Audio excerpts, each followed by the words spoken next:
નવી પહેલ યુટ્યુબ ચેનલમાં આપ સૌનું હાર્દિક સ્વાગત છે। દોસ્તો ફટાફટ વિડીયોને લાઇક કરી દો અને તમારા મિત્રો સુધી હજી લિંકને શેર ના કરી હોય તો શેર પણ કરી દો અને જો ચેનલ પર નવા હોવ તો ચેનલને સબસ્ક્રાઈબ પણ કરી દો। દોસ્તો આજનો મહત્ત્વનો અંગ્રેજી ગ્રામરમાં કહી શકાય એવો ટોપિક છે એડજેક્ટિવ। બરાબર, આપણે ગુજરાતી ભાષામાં વાત કરીએ તો એને આપણે વિશેષણ તરીકે ઓળખીએ। બરાબર, ગુજરાતી વ્યાકરણમાં આપણે એને વિશેષણ તરીકે ઓળખીએ। દોસ્તો તલાટી હોય, ટેટાટ હોય, બરાબર, સીસીની એક્ઝામ હોય એમાં એડજેક્ટિવના પ્રશ્નો હોય ને હોય। બરાબર, એના વિકલ્પ ખૂબ જ પૂછાતા હોય છે। તો આ સમગ્ર લેક્ચરમાં આપણે ડેફિનેશન, ત્યારબાદ વાત કરીએ તો ટાઈપ્સ ઓફ એડજેક્ટિવ એટલે કે વિશેષણના પ્રકારો અને એના એક્ઝામ્પલ, ઉદાહરણ અને અંતમાં આપણે જે પૂછાઈ ગયેલા પ્રશ્નો છે એમસીક્યુ મહત્ત્વના, બરાબર, એ પણ એમસીક્યુ ટેસ્ટ સ્વરૂપે આપણે રાખેલા છે।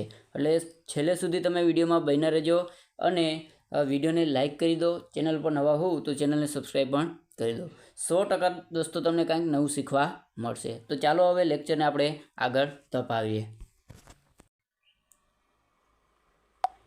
ચલો દોસ્તો, સૌપ્રથમ આપણે ડેફિનેશન જોઈએ એટલે કે વ્યાખ્યા। તો અહીં કંઈક અર્થ કરીને આપ્યું છે કે વાક્યમાં નામના અર્થમાં વધારો કરનાર કે એના વિશે વધારે માહિતી આપનાર શબ્દને આપણે સામાન્ય અર્થમાં એડજેક્ટિવ અથવા વિશેષણ તરીકે ઓળખીએ।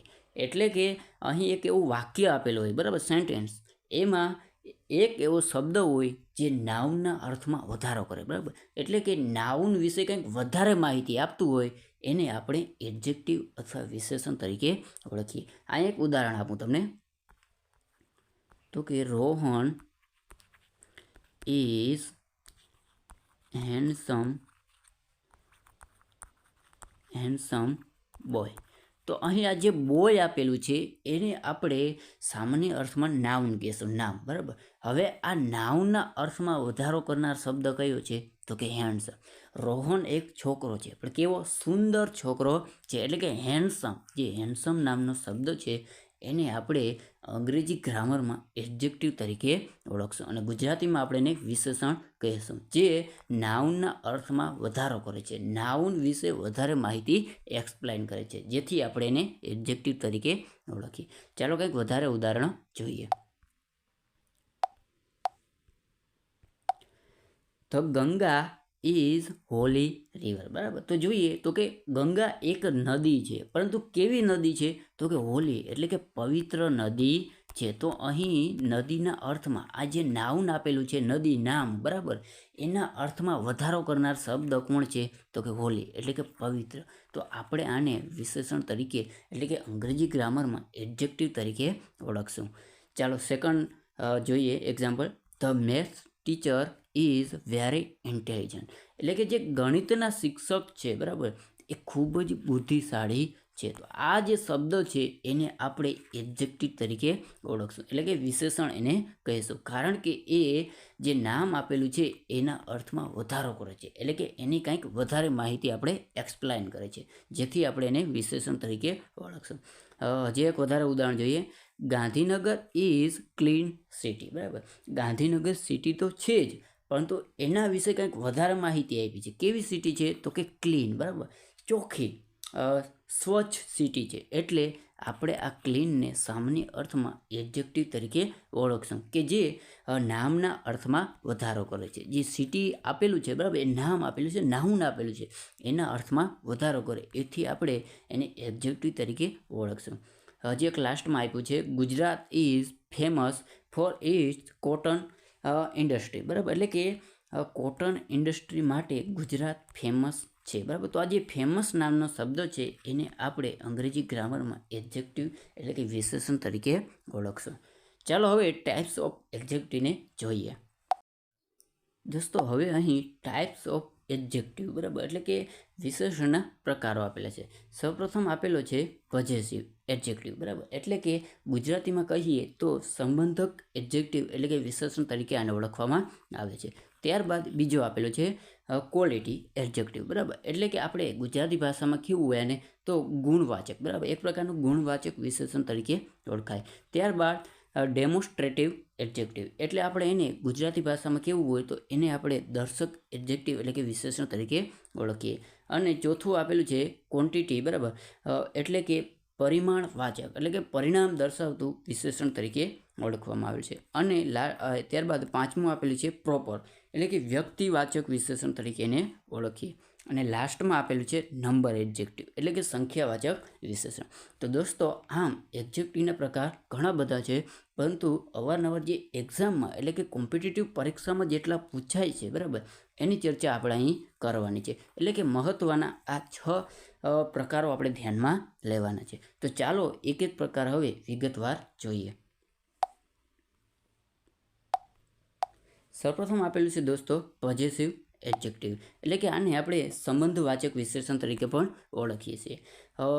My, your, her, their, our, his, its વગેરે પોઝેસિવ એડજેક્ટિવ એટલે કે સંબંધવાચક વિશેષણ છે.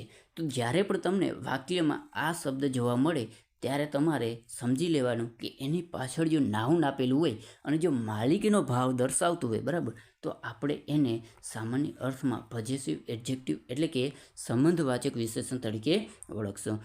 જોઈએ એક્ઝામ્પલ, તો કે ધીસ ઇઝ માય પેન બરાબર. તો અહીં માય આપેલું છે એટલે આપણે એની પાછળ પેન પણ આપેલું છે. તો અહીં નાઉન આપેલું છે અને એની આગળ માય આપેલું છે એટલે આપણે પોઝેસિવ એડજેક્ટિવ કહેશું. અને જુઓ અહીંયા માય પેન એટલે મારી પેન એવો માલિકીનો ભાવ દર્શાવે છે.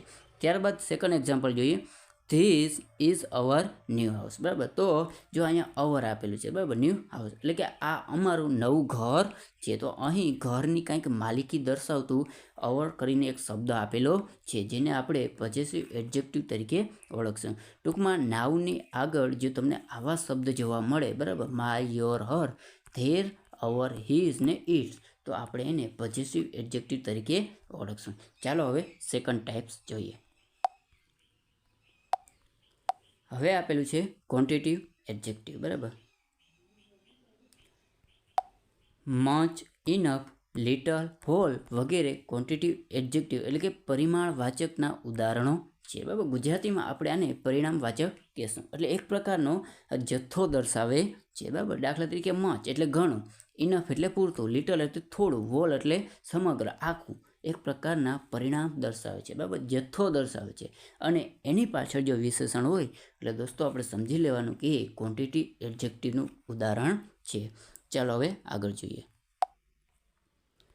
તો અહીં એના કેટલાક ઉદાહરણો આપેલા છે, જોઈએ ઉદાહરણ.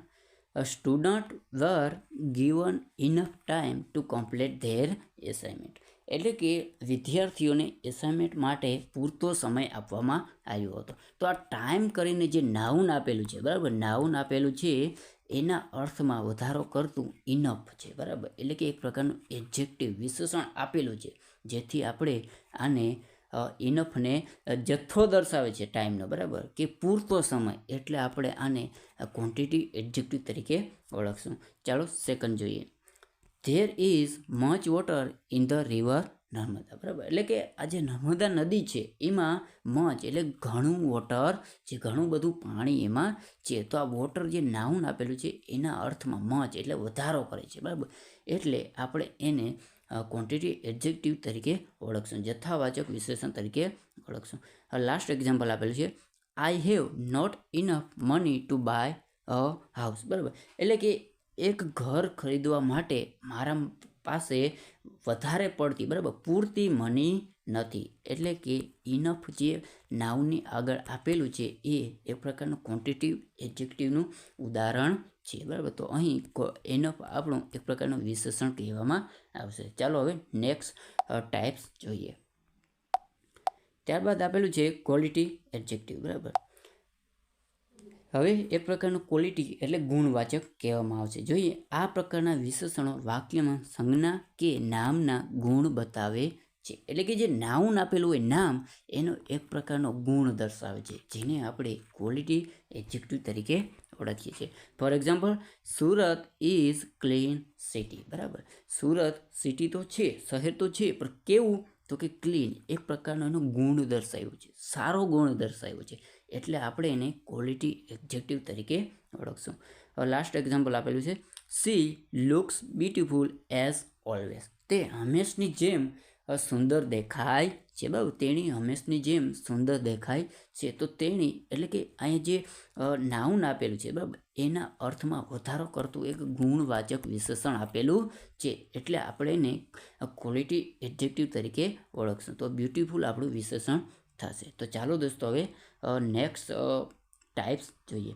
તમે હજી દોસ્તો ચેનલને સબસ્ક્રાઈબ ના કરી તો સબસ્ક્રાઈબ કરી દો, અને વિડીયોને લાઇક ના કરી તો ફટાફટ લાઇક કરી દો. હવે આપેલું છે દોસ્તો પ્રોપર એડજેક્ટિવ બરાબર.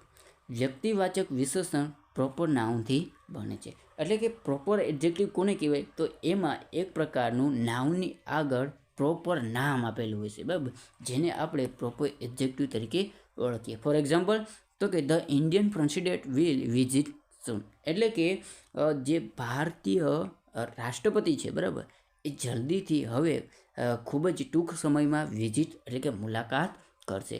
તો અહીં પ્રેસિડેન્ટ નામનું જે નાઉન આપેલું છે બરાબર, એના અર્થમાં વધારો કરતું એક પ્રોપર નાઉન આપેલું છે. એટલે કે પ્રોપર નામ આપેલું છે બરાબર, વ્યક્તિવાચક નામ આપેલું છે કે ઇન્ડિયન બરાબર, જેથી આપણે આને પ્રોપર એડજેક્ટિવ તરીકે ઓળખીએ છીએ. દોસ્તો હવે આગળનો ટાઈપ છે નંબર એડજેક્ટિવ બરાબર.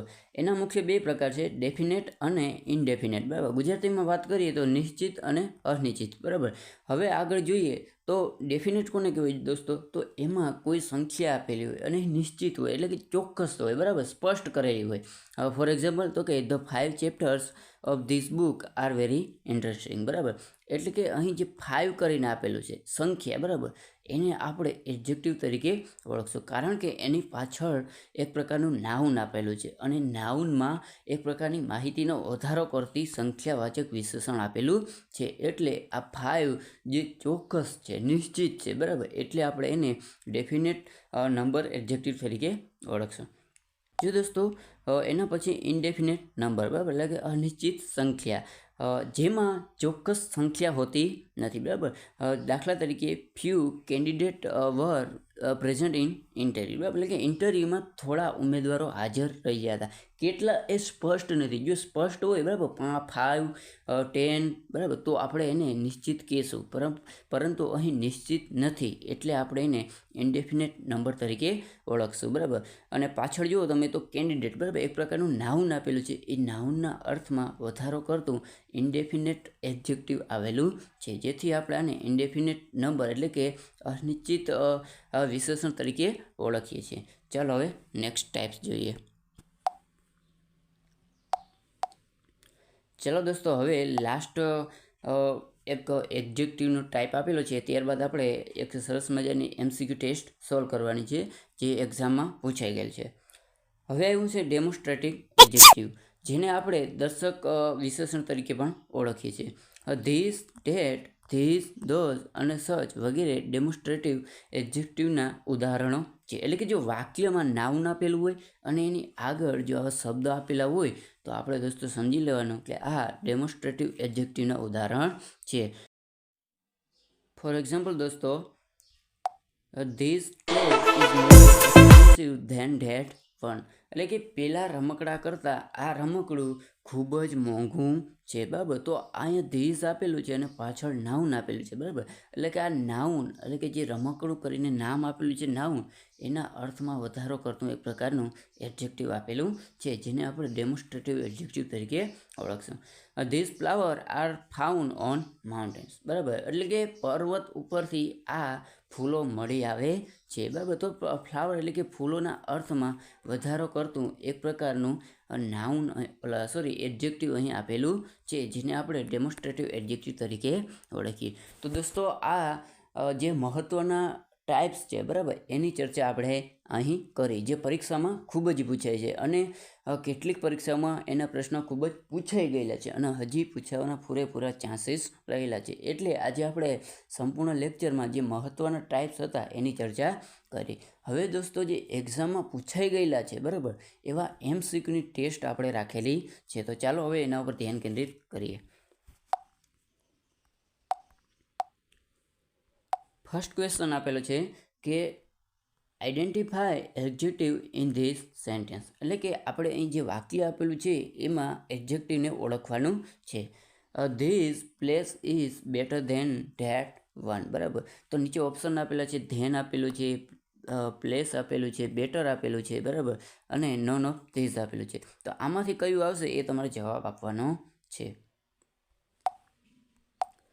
તો જો દોસ્તો ધેન પણ એડજેક્ટિવ નથી, બરાબર, પ્લેસ પણ નથી, અને તો લાસ્ટ આપણું વધ્યું છે ઓપ્શન સી ઇઝ રાઈટ, બરાબર. બેટર એટલે કે એક પ્રકારનું ગુણવાચક, બરાબર, ક્વોલિટી એડજેક્ટિવનો પ્રકાર છે, બરાબર. એટલે આપણો સાચો ઓપ્શન થશે સી. દોસ્તો આ કોમ્પિટિટિવ એક્ઝામમાં પૂછાઈ ગયેલો પ્રશ્ન છે. ચાલો હવે નેક્સ્ટ સવાલ જોઈએ.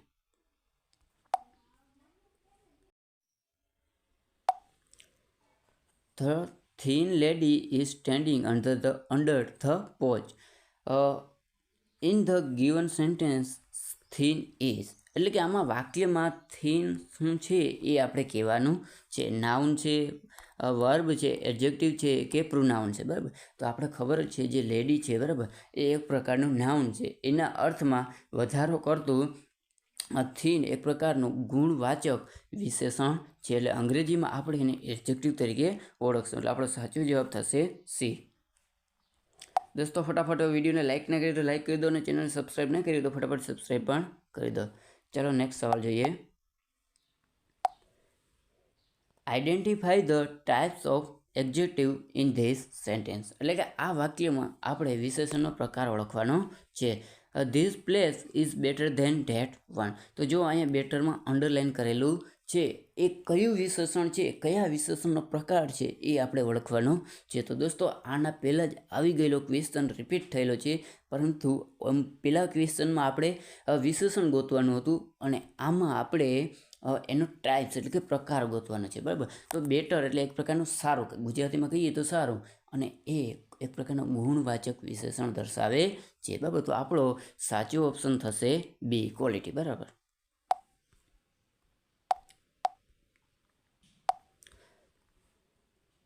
Identify adjective in this sentence એટલે કે વાક્યમાં આપણે આઈડેન્ટિફાય એટલે કે ઓળખવાનું છે વિશેષણને. Pankti got the first prize in drawing competition, બરાબર. એટલે કે પંક્તિએ એક ડ્રોઈંગ કોમ્પિટિશન સ્પર્ધા હતી એમાં પહેલો નંબર મેળવ્યો હતો. તો હવે આપણે આમાં વિશેષણ કયું છે એ ઓળખવાનું છે, બરાબર. ફર્સ્ટ, પ્રાઇઝ, ગોટ કે પંક્તિ, બરાબર. તો આ વર્બ છે, ત્યારબાદ આ નાઉન છે, અને આ પણ નાઉન છે. તો આપણો સાચો જવાબ આવશે એ, બરાબર. એક પ્રકારનું નંબર એડજેક્ટિવ છે. જે પ્રાઇઝ કરીને નાઉન આપેલું છે એના અર્થમાં વધારો કરતું નંબર એડજેક્ટિવ છે, ડેફિનેટ. ચાલો હવે આગળનો સવાલ જોઈએ. Identify the types of adjective in this sentence. Pankti got the first prize in drawing competition. હવે ટાઈપ્સ એટલે કે પ્રકાર ગોતવાનો છે. તો દોસ્તો મેં હમણાં જ તમને કહી દીધું, બરાબર, કે જે પ્રાઇઝ આપેલું છે એ એક પ્રકારનું નાઉન છે. હવે નાઉનમાં વધારો કરતું, બરાબર, એના અર્થમાં વધારો કરતું એક પ્રકારનું એડજેક્ટિવ અહીંયા આપેલું છે ફર્સ્ટ, એ નંબર એડજેક્ટિવ છે, અને એમાં નંબરમાં પણ ડેફિનેટ નંબર એડજેક્ટિવ છે, બરાબર. તો આપણો સાચો જવાબ થશે ઓપ્શન બી. ચલો નેક્સ્ટ સવાલ જોઈએ. He is as fat as me, બરાબર. તે મારા જેટલો જ જાડો છે. ફાઇન્ડ ધ એડજેક્ટિવ એટલે કે વિશેષણ શોધો. તો as fat as he is as me કે ફેટ. તો આપણે ખબર જ છે દોસ્તો કે અહીંયા મી એટલે કે નાઉનના અર્થમાં એક પ્રકારનું વધારો કરતું ગુણવાચક વિશેષણ આપેલું છે, બરાબર. તો ફેટ એટલે કે ઓપ્શન ડી આપણો રાઈટ આન્સર થશે. તો દોસ્તો આ હતા એડજેક્ટિવના પ્રકારો, એની ડેફિનેશન, અને જે મહત્ત્વના પરીક્ષામાં પૂછાઈ ગયેલા MCQની આપણે આ સમગ્ર લેક્ચરમાં ચર્ચા કરી. આશા રાખું છું કે તમને કાંઈક નવું શીખવા મળ્યું હશે. જો નવું શીખવા મળ્યું હોય, નવું જાણવા મળ્યું હોય તો વિડીયોને લાઇક કરો, અને ચેનલ પર નવા હો તો ચેનલને સબસ્ક્રાઈબ પણ કરી દો.